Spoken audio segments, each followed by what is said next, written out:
अक्टूबर को जब इजराइल पर हमला हुआ तो उसकी सेना गायब थी।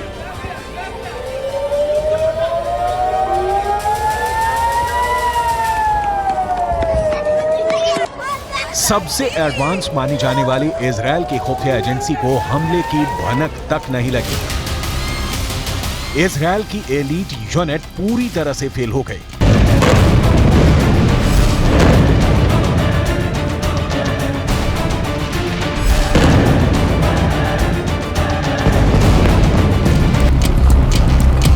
नेतन्याहू और उनकी कैबिनेट को समझ में नहीं आया कि ये हो क्या रहा है।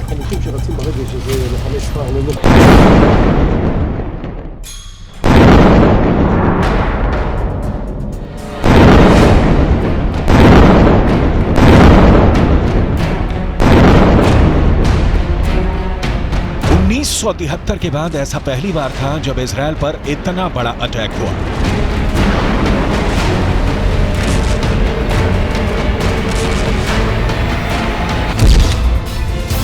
इजराइल पूरी तरह नाकाम हो गया, लेकिन उसकी एक बटालियन थी जो पूरी तरह अलर्ट थी और इस बटालियन को इजराइल में बिल्ली बटालियन के नाम से जाना जाता है। यह बिल्ली बटालियन क्या है? इस बटालियन की ताकत क्या है?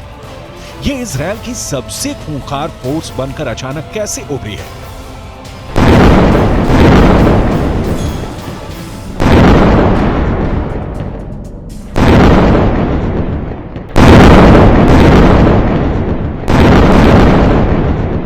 ये समझने के लिए सबसे पहले 7 अक्टूबर का ऑपरेशन देखिए, जब हमास ने इजराइल पर एक साथ 5000 रॉकेट दागे।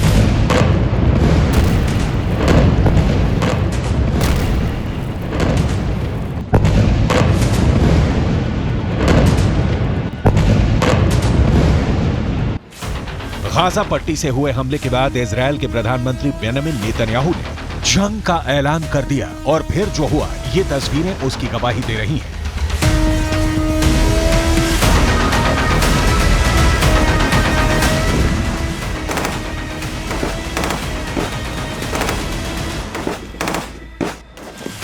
लेकिन नेतन्याहू जंग का ऐलान कर उससे पहले इजराइल की एक ऐसी यूनिट एक्टिव हो गई जिसने हमास के हमले को कमजोर कर दिया।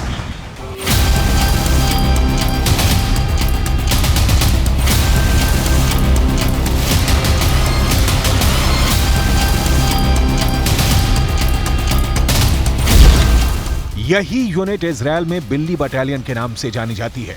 इसी बिल्ली बटालियन ने हमास के हमले को पूरी तरह कामयाब नहीं होने दिया।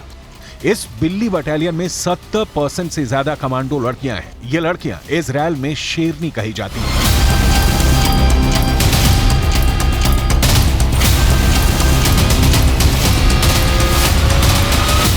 इजराइल की इस फोर्स को असल में काराकल बटालियन कहा जाता है। यह बटालियन इतनी खतरनाक है कि जिस मिशन को पूरा करने की ठान ले उसे अंजाम तक पहुंचाकर ही दम लेती है।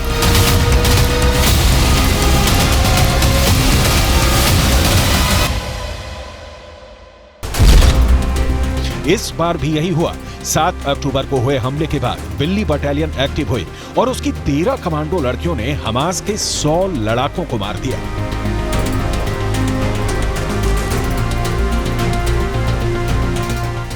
आईडीएफ की महिला कॉम्बैट फोर्स की ये टीम कैसे काम करती है, इसको कमांड कौन करता है, काराकल यानी बिल्ली बटालियन में शामिल होने के लिए महिला जवान को कितनी खतरनाक ट्रेनिंग से गुजरना पड़ता है, ये सब आपको बताएंगे। लेकिन सबसे पहले आप बिल्ली बटालियन के ऑपरेशन हमास के बारे में जान लीजिए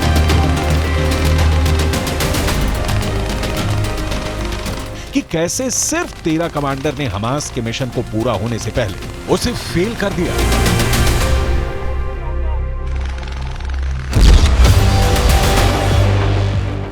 हमास के हमले की जानकारी मिलते ही कर्नल बेन येहूदा अपने 13 सैनिकों के साथ मिस्र की सीमा के पास इजराइल के सूफा मिलिट्री बेस पर पहुंची।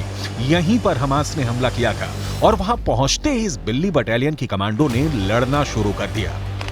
सूफा मिलिट्री बेस पर पहुंचने पर बिल्ली बटालियन ने देखा कि हमास ने कम से कम 50 इजरायली सैनिकों को बंधक बनाया हुआ है। दोनों तरफ से जबरदस्त लड़ाई हुई।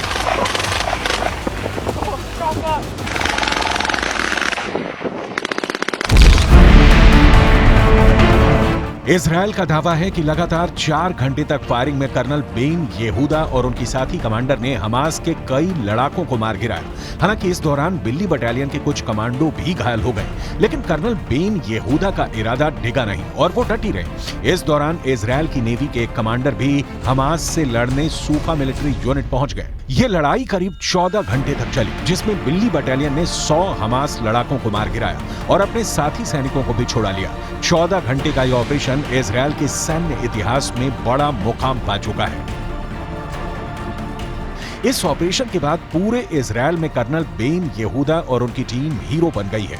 हर कोई इजरायल की इस बिल्ली बटालियन की तारीफ कर रहा है, लेकिन ये पहली बार नहीं है जब कर्नल बेन येहूदा इतनी बहादुरी के साथ लड़ी और अपने सैनिकों की जान बचाई।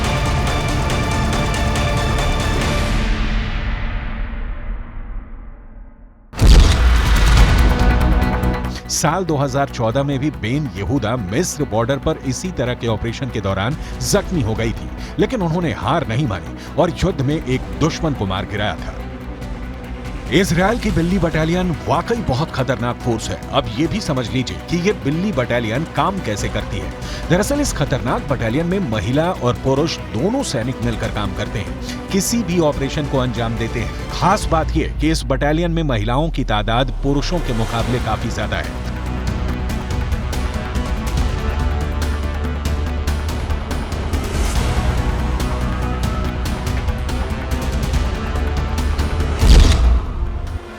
बिल्ली बटालियन में करीब 70% महिला सैनिक होती है, जबकि 30% पुरुष सैनिक। ये बटालियन 2004 में बनाई गई थी। दरअसल काराकल बिल्ली की एक प्रजाति है, इसी तरह इस फोर्स को बिल्ली बटालियन का नाम दिया गया है। इस बटालियन का मिशन मिस्र और जॉर्डन के साथ इजरायल की सीमा की निगरानी करना है, ताकि इजरायल की सीमा में किसी भी तरह की कोई घुसपैठ ना हो पाए। इजरायल की सेना में महिलाओं की तादाद ज्यादा है, करीब 2 लाख एक्टिव सैनिकों में 50,000 महिलाएं हैं। किसी भी ऑपरेशन में ये बराबर से शरीक होती है।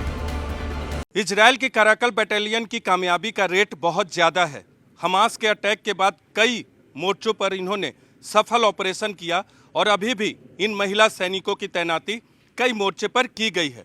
दरअसल इजरायल की सेना में महिला सैनिकों की महत्वपूर्ण भूमिका है। लेकिन सवाल यह है कि अब क्या गाजा में ग्राउंड ऑपरेशन में भी उन्हें शामिल किया जाएगा? क्या बिल्ली बटालियन गाजा में हमास का शिकार करने उतरेगी? मिस्र के बॉर्डर पर बिल्ली बटालियन ने जिस तरह से ऑपरेशन को अंजाम दिया है, हो सकता है उसके बाद नेतन्याहू इस यूनिट को गाजा में ग्राउंड ऑपरेशन के लिए भेजना चाहें, क्योंकि इजरायल के सामने गाजा के अंदर हमास सबसे बड़ा दुश्मन है। लेकिन नेतन्याहू के सामने मुश्किल ये है कि गाजा के बाहर हिजबुल्लाह ताक लगाए बैठा है कि कब इजरायल पर हमला किया जाए। अगर इजरायल की सेना फिलिस्तीन के गाजा में घुसी तो वो उत्तरी सीमा की तरफ से इजरायल पर चढ़ाई कर देगा। इजरायल और लेबनान के बीच करीब 130 किलोमीटर लंबा बॉर्डर है। यहाँ संयुक्त राष्ट्र की शांति सेना तैनात रही है, इसमें भारत की फौज भी शामिल है। इस वक्त इजरायल को गाजा से ज्यादा इस बॉर्डर की टेंशन है, क्योंकि अगर इजरायल गाजा में घुसा तो हिजबुल्लाह उत्तर की तरफ से इजरायल पर हमला बोल देगा। लेकिन इस वक्त इजरायल के सिर पर बदले का खून सवार है। इजरायल एक के बाद एक हमले गाजा पर कर रहा है। इस वक्त 42% गाजा बर्बाद हो गया है। रोजाना सैकड़ों लोगों की जान जा रही है। फिलिस्तीन के स्वास्थ्य विभाग का दावा है कि पूरा मेडिकल सेटअप तबाह हो चुका है। गाजा के अंदर खून खराबा जारी है। जंग यूं ही जारी रही तो बर्बादी के आंकड़े बढ़ना तय है। फिलहाल गाजा में हमास को मारने के लिए बमबारी के बीच इजरायल और हिजबुल्लाह दोनों तरफ से इंतजार किया जा रहा है कि पहला हमला कौन करेगा।